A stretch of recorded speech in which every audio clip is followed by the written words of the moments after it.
Talmor, Shishin Magachi. Talmor is my home. My family have worked the land for generations. My gran says the island does not belong to us, but we belong to the island. And we must be ready, for a great evil is coming. And death follows with it. Listen and subscribe to the latest season of Undertow, The Harrowing, a Storyglass production presented by Realm, available wherever you get your podcasts. Hello, I'm Alison Larkin, writer, comedian, narrator, and host of the Jane Austen podcast. Join me as we embark on a journey through Austen's timeless stories, starting with Pride and Prejudice. The Jane Austen podcast with Alison Larkin is available wherever you listen to podcasts.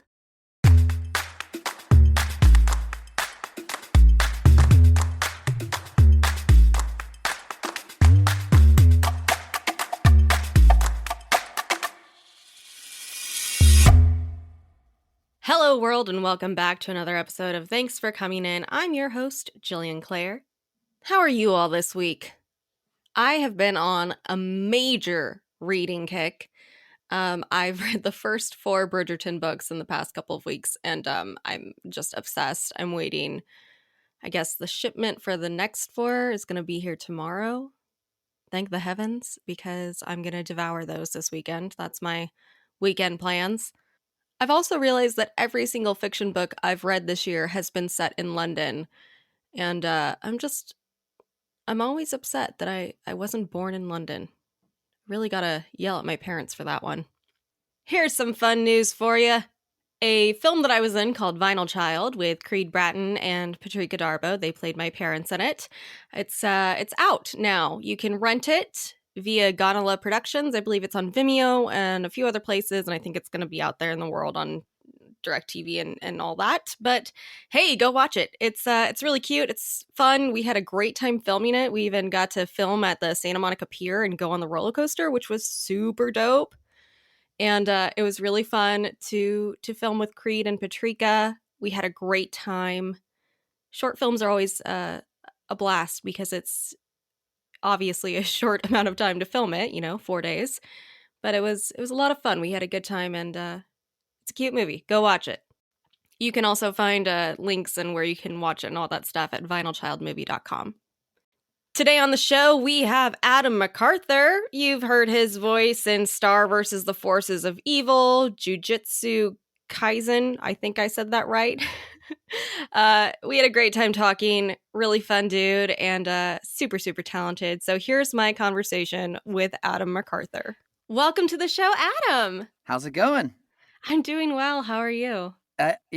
Every time someone welcomes me to their show and I say, how's it going? I'm always like, everyone says, how's it going at the beginning of a podcast? And I'm always mad that I do it. But for some reason, I can't help but do it. So I'm good, except for that. I feel like I wish I had. Yeah, except for that, I'm good. Should I just edit that out?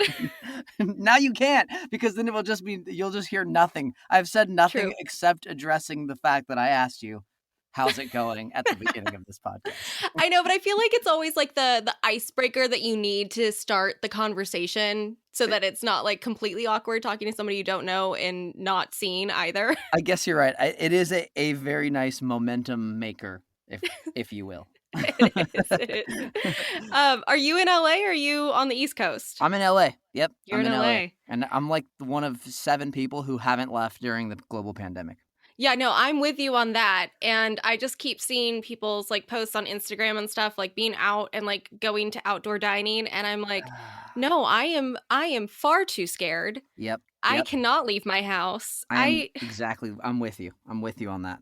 I was asked to do a job recently, and I said, no, I just don't think it's safe. I don't think it's safe. I stay in my house. There's a project that I'm on right now, and it's the only thing that I've done during the pandemic where I'm actually going into a recording studio for.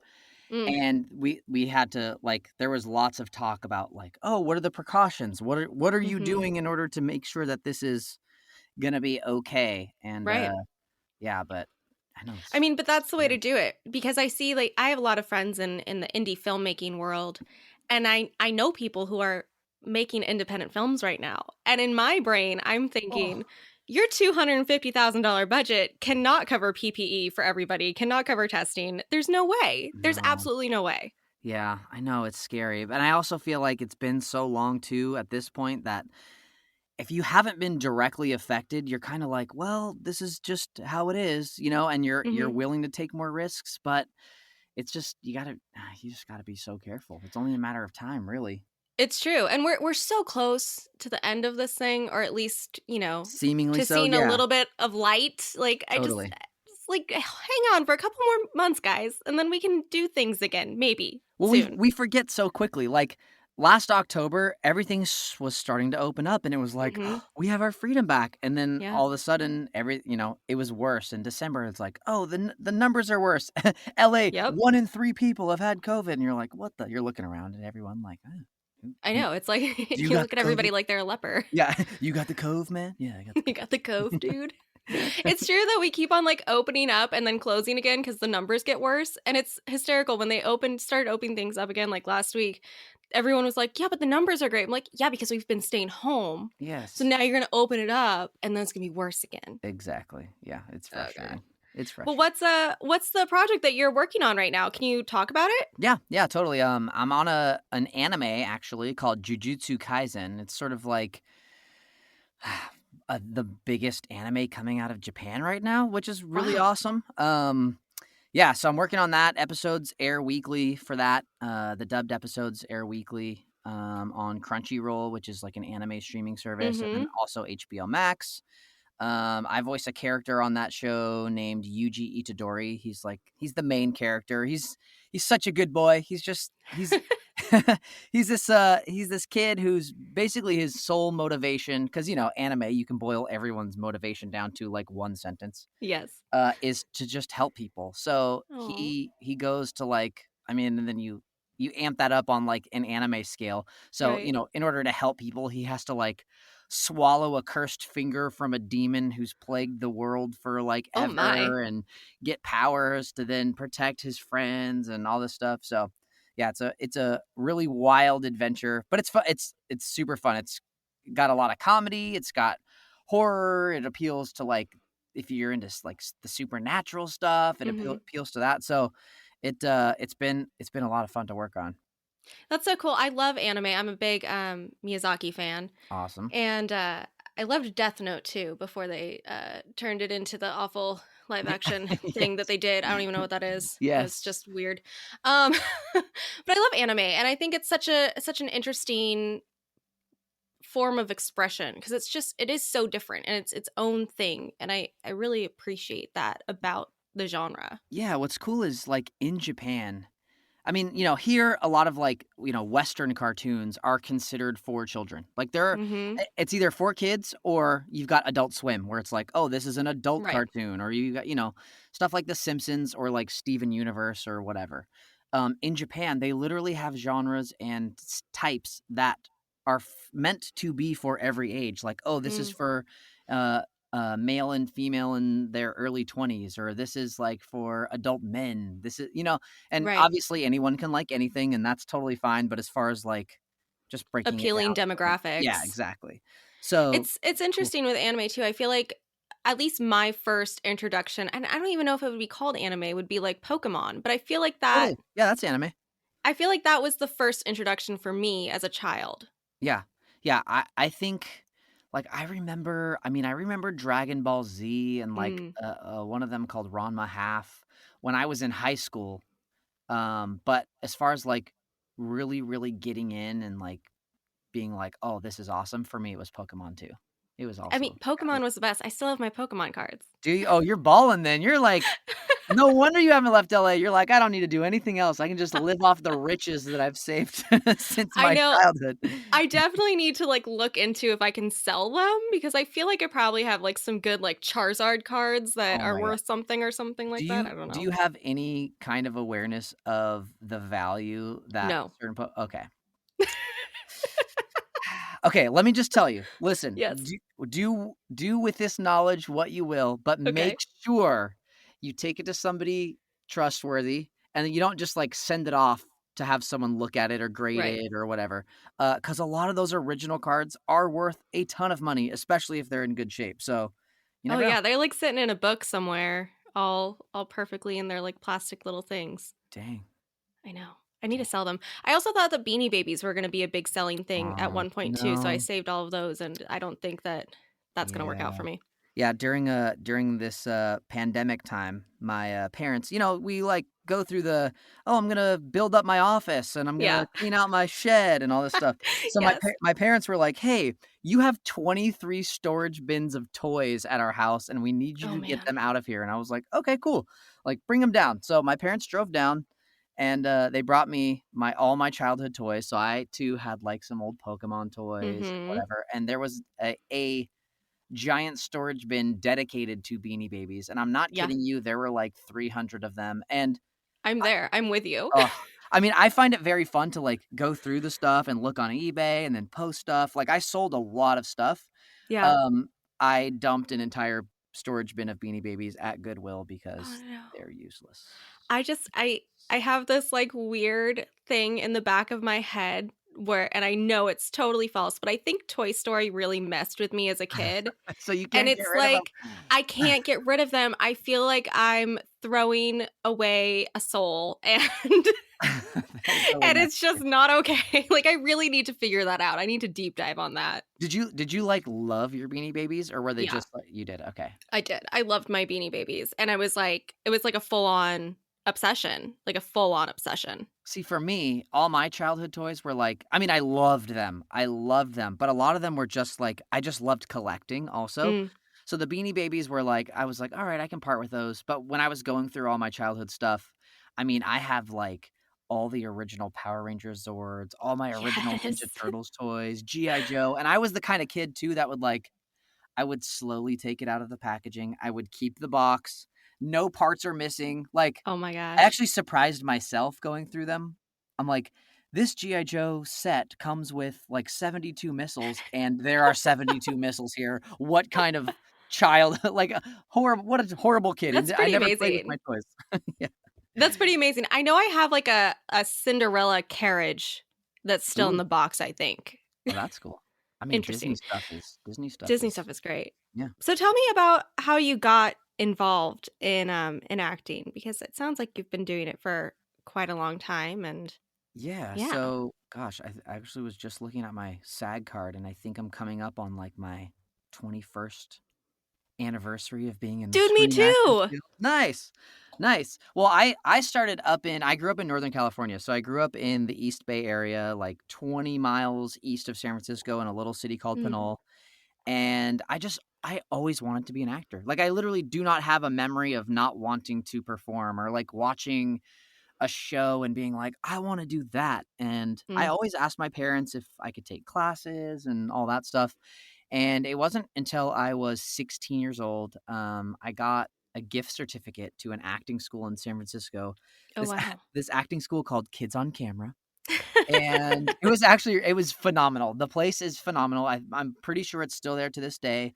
A lady named Judy Berlin was the owner and operator of that. She had really fantastic coaches, and so yeah, so that's like where I started. Mm. The kid who actually, speaking of Toy Story, the original voice of Andy in the first Toy Story, like, came from that acting school, so that was, Oh like, their big, wow. like, Andy came from here, and Yeah. the guy who played Jimmy Olsen on Lois and Clark, do you remember Lois and Clark? The Superman. It was a No? little before my time, Okay, but okay. I know of it. Okay, yes, so it was this, like, Superman show, Dean Cain was Superman, Terry Hatcher was Lois Lane, and the kid who played Jimmy Olsen also went to this acting school, so, Okay. they had, like, a lot of claims to fame. Right. So yeah, so I took classes there for a few years, and pretty much, like, right after I started, um, an audition came through, and my teacher, who was named David Rosenthal, was one of the teachers there, he was like, "Hey, we had this audition come through. Do you want to audition for it?" And it was a voiceover audition to Mm. be the teen voices in all the Macy's back to school radio commercials that were like Oh set to wow. launch. Yeah. So I was like, yeah. And I ended up getting this thing. Oh my gosh. It's how I got Taft-Hartley'd into SAG, because some of them were not just radio. They ended up being TV spots too. I did probably like 30 commercials over the course of Dang. like 2 years.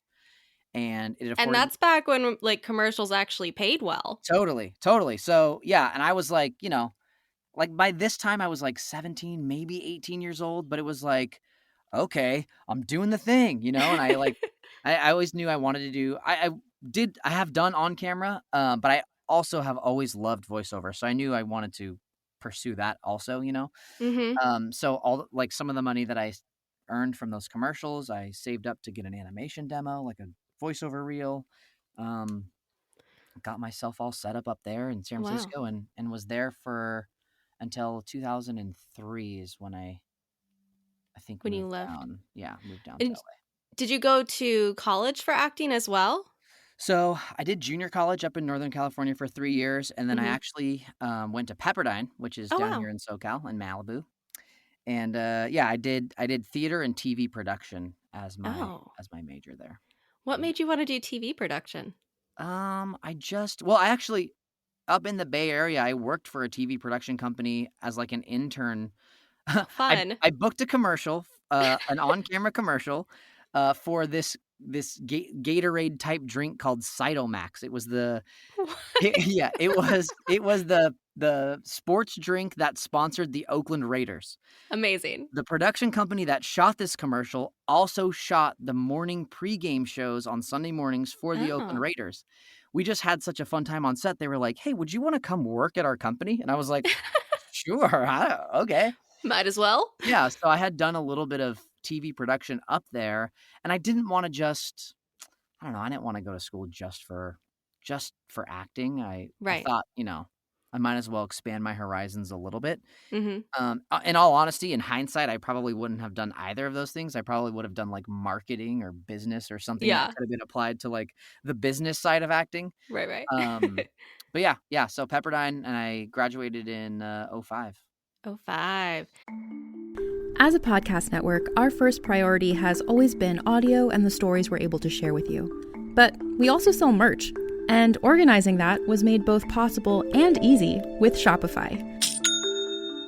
Shopify is the global commerce platform that helps you sell and grow at every stage of your business, from the launch your online shop stage all the way to the did we just hit 1 million orders stage. Whether you're selling scented soap or offering outdoor outfits, Shopify helps you sell everywhere. They have an all-in-one e-commerce platform and in-person POS system, so wherever and whatever you're selling, Shopify's got you covered. With the internet's best converting checkout, 36% better on average compared to other leading commerce platforms, Shopify helps you turn browsers into buyers.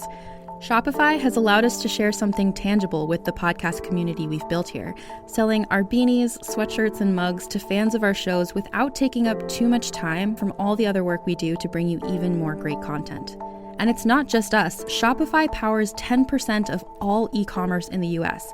Shopify is also the global force behind Allbirds, Rothy's, and Brooklinen, and millions of other entrepreneurs of every size across 175 countries. Because businesses that grow with Shopify. Sign up for a $1 per month trial period at shopify.com/realm, all lowercase. Go to shopify.com/REALM now to grow your business, no matter what stage you're in. Shopify.com/realm.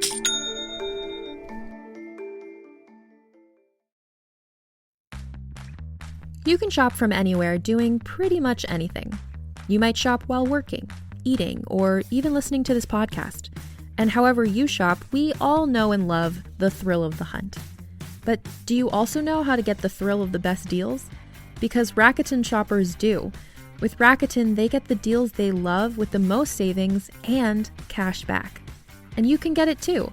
Start getting cash back at your favorite stores like Sephora, Nike, and even Expedia if you're looking to get some travel in. And getting cash back doesn't mean you have to miss out on sales, because those can just be stacked right on top. It's easy to use and based on a simple idea. Stores pay Rakuten for sending them shoppers, and Rakuten shares the money with you as cash back through PayPal or check. Download the free Rakuten app and never miss a deal. Or go to Rakuten.com to start getting the most bang for your buck. That's RAKUTEN.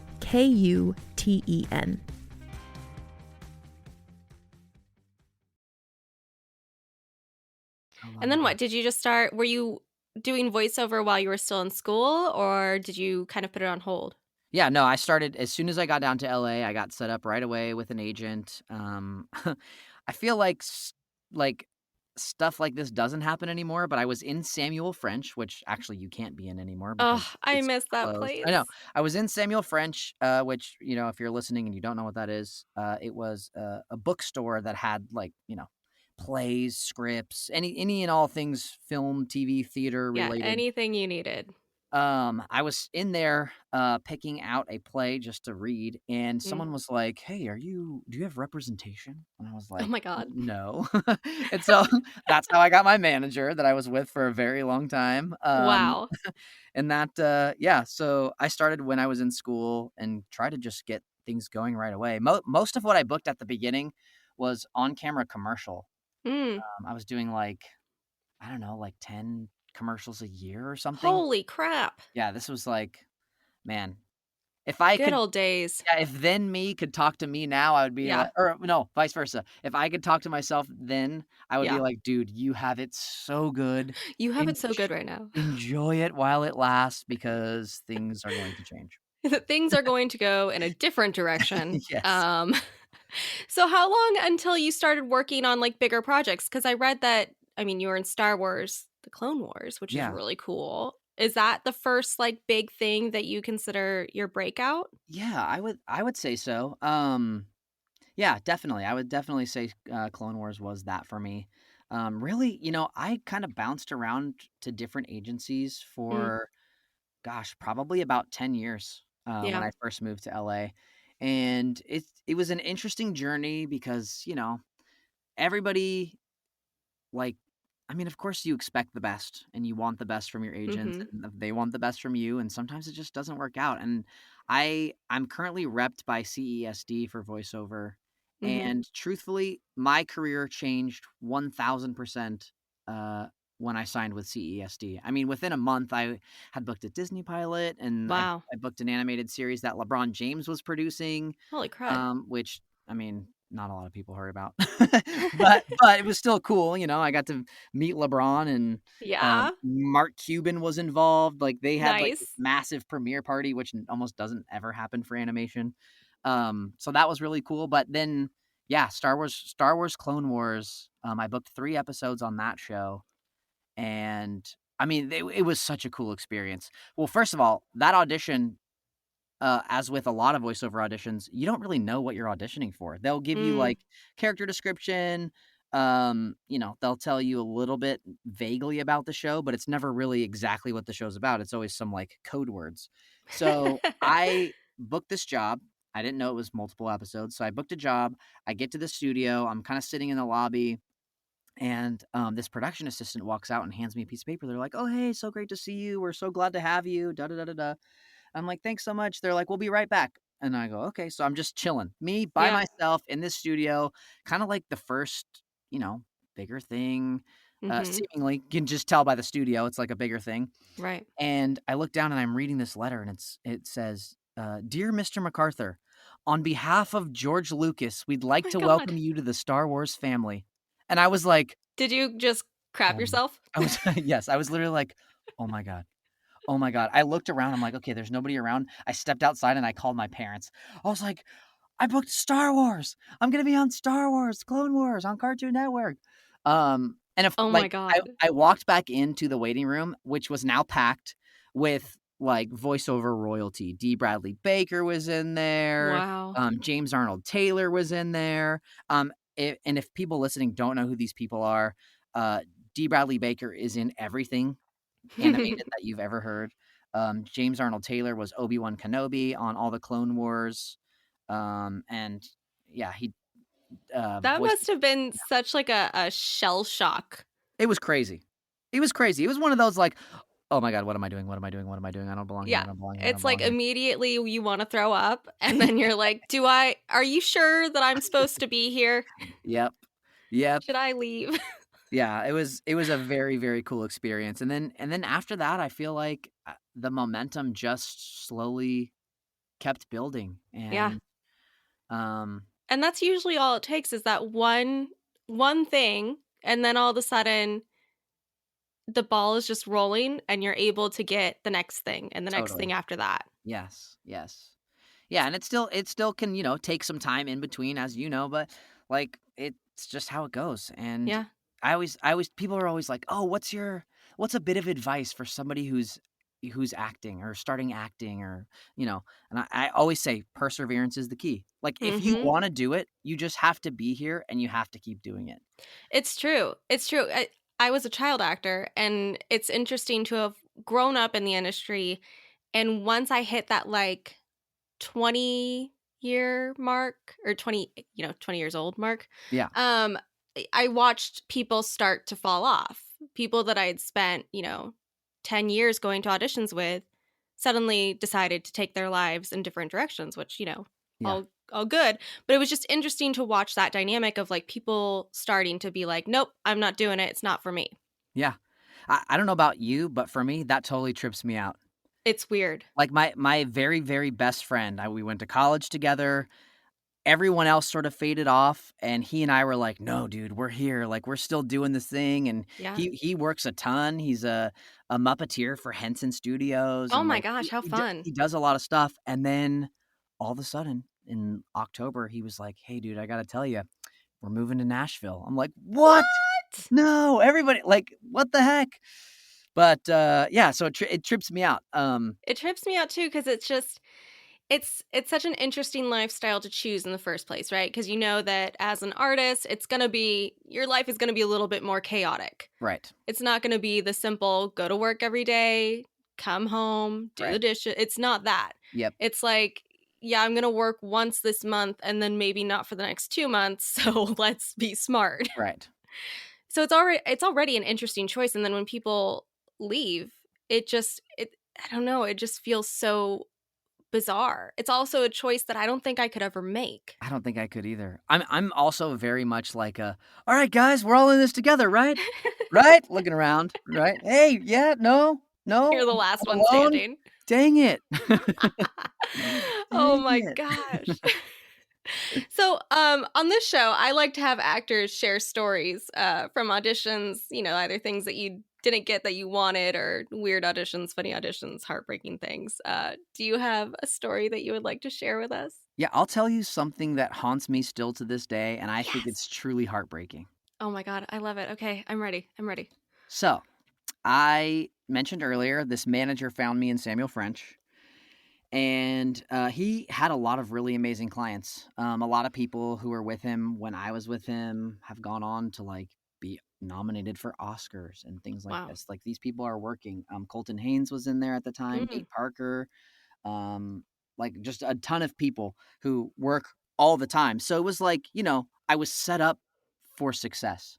right. And I also said I was in school at the time, so I was going to school at Pepperdine during this time, and sometimes I would have multiple auditions a day and classes in between. So I would be driving from Malibu out to Warner Brothers, and then I would drive back for a class, get a call back, have to drive back out to Warner Brothers, Which, or if you don't live in Los Angeles, oh, that is the worst, because traffic is the worst. it's crazy. And going from West Hollywood or Hollywood all the way to Malibu is a nightmare. It could be like it could have been like 2.5 hours sometimes to Mm. get from one place to the other, depending on traffic.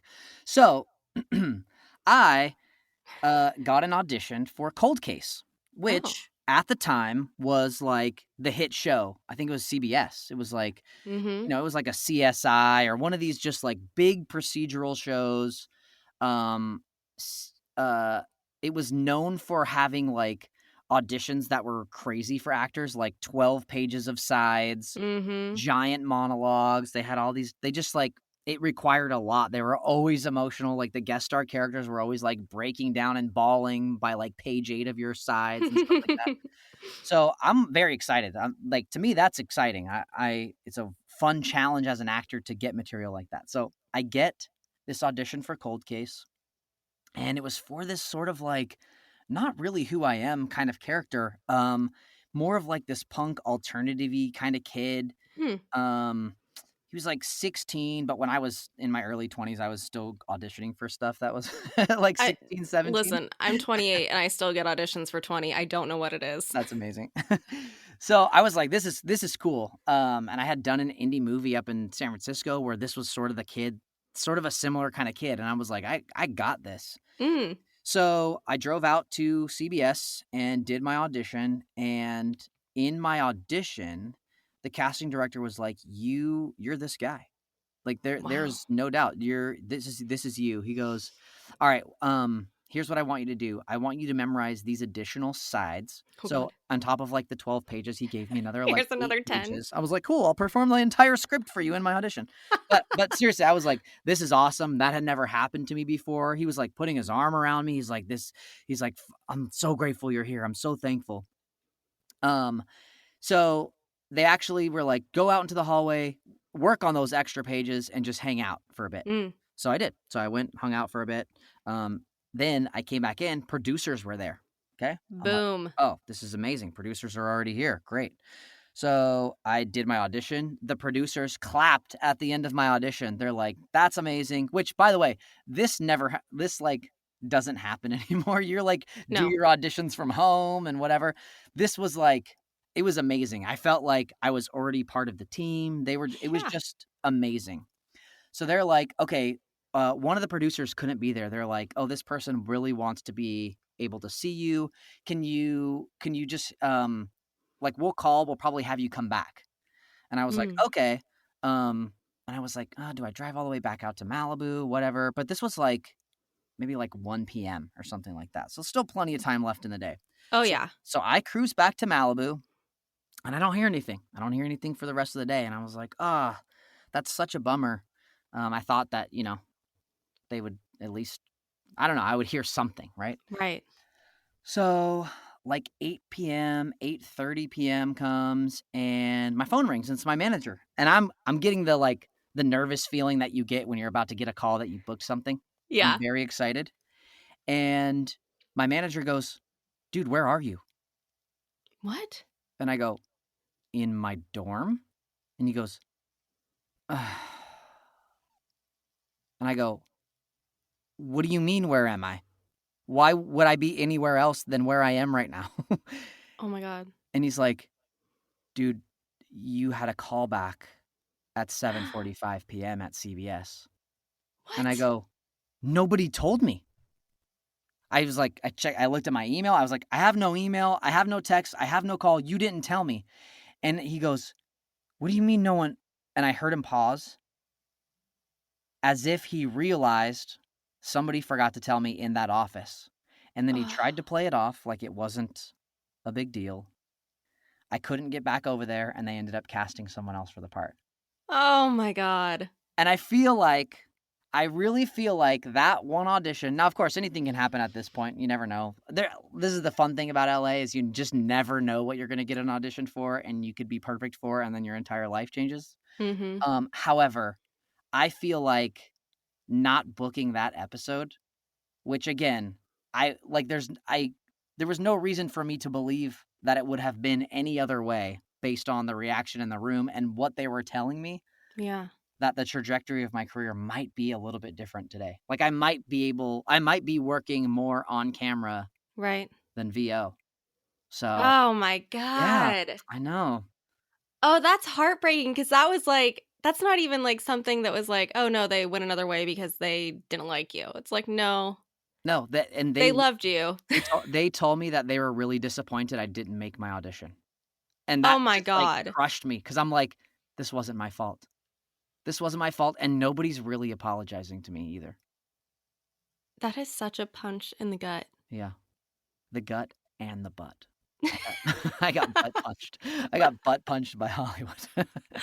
Oh, man, that's awful. Yeah. That was bad. I know. Sorry. So, yeah, I don't really... that's not a crazy audition story. It's just a truly heartbreaking. Heartbreaking one. Oh man, I remember Cold Case too, and I think I was like a kid when I would have auditioned for that show, and I remember exactly what you're saying. It was always such a long audition. Yeah. So many pages. Yeah. And it was a good show. It was a good show. It was a really good show. I put so much work into that audition. And you know when you know too. Like, when you go and crush something, you're just like that. I couldn't, even no matter what direction they go, I crush that. Right. There's like two auditions that I found that seem to happen to me. It's either you like go in and you crush it and you're like, hell yeah, I got that in the bag, and then you don't get it. And then the other one for me is, I don't really care about this, so I'll just do my job and do the audition, and then you book it. Of course. Because you don't care. Totally. Yeah. I've had those too.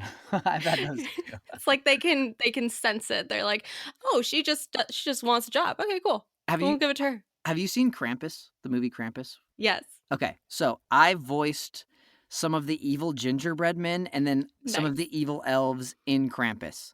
Oh my God. That audition was ridiculous. Like, there was literally no script. It was like, we need you to sound sort of German, sort of not, kind of angry, like you're working on something at a fast pace. And I remember looking at that like, what does this even mean? And I went into that audition. I'm not kidding you. When I was done, I looked at the audio engineer at the agency and I was like, well, that was, I did that. That was a thing that I just did. All right, talk to you later. And then I booked it. And, Krampus it's still, I think, still sort of headed towards that kind of cult classic. Oh, yeah. Trajectory. I can definitely see it becoming a cult classic in the next 5 years. Yeah, totally. So that was a fun one.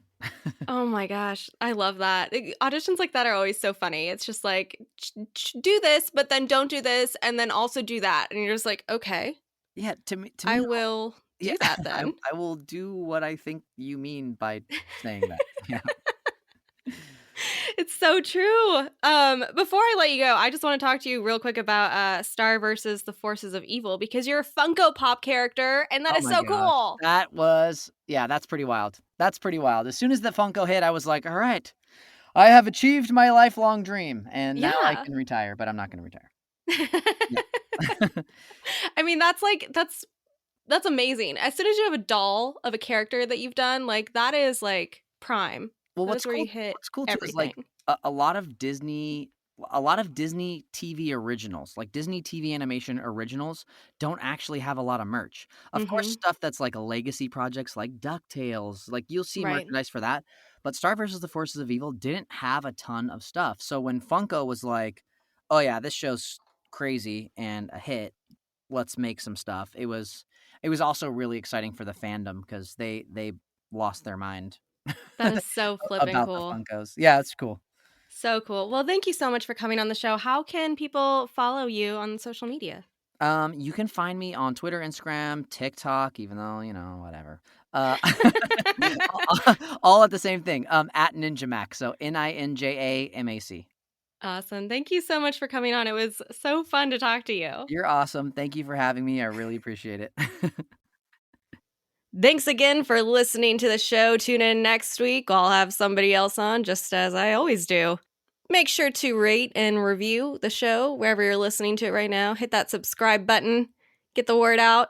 And as always, thanks for coming in.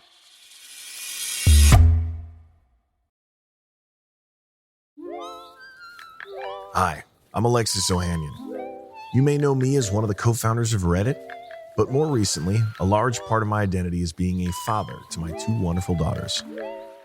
In my podcast, Business Dad, I'm hoping to open up the conversation about balancing careers and family. The one thing I constantly hear successful people say, without fail, is that they wish they'd spent more time with their kids. That's time no one can get back. So I decided to create Business Dad, to engage in the conversation about how we're spending our time now, providing a forum for successful dads to share their joys and challenges of being a working parent. You'll get to hear from a wide range of business dads, from Rainn Wilson and Guy Raz to Todd Carmichael and Shane Battier. And while this podcast will talk about business and will definitely be featuring dads, I think everyone can learn something from these incredible conversations as we unpack the expectations we all have about careers, relationships, and ourselves. Business Dad is available now, So be sure to listen and subscribe wherever you get your podcasts.